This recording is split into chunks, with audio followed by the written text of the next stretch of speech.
సన్నీని తీసుకొని ఇంద్ర స్వర వాళ్ళైతే స్కూల్కి వెళ్ళాలని అనుకుంటారు. ఇంతలో బాబీ అలాగే కైలా వస్తారు. ఇక వాళ్ళు రావటంతో సన్నీ అయితే చాలా సీరియస్గా చూస్తూ ఉంటాడు. అసలు మీరెందుకు వచ్చారు?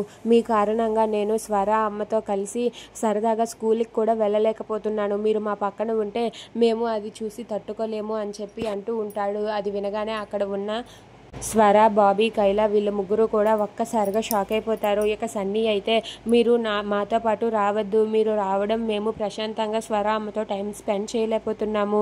మీరు స్వర అమ్మ చెప్పినట్లుగా బాబీ బ్యాడ్ బాయ్ అని చెప్పి అంటాడు. ఆ మాట వినగానే బాబీ ఒక్కసారిగా షాక్ అయిపోతాడు.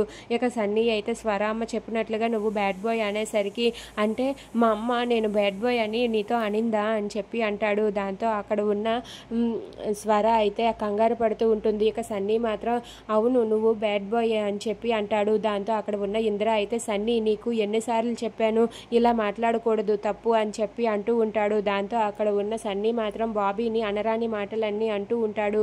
ఇక అది వినగానే అక్కడ ఉన్న బాబీ, కైలా వాళ్ళిద్దరూ కూడా చాలా సీరియస్గా చూస్తూ ఉంటారు.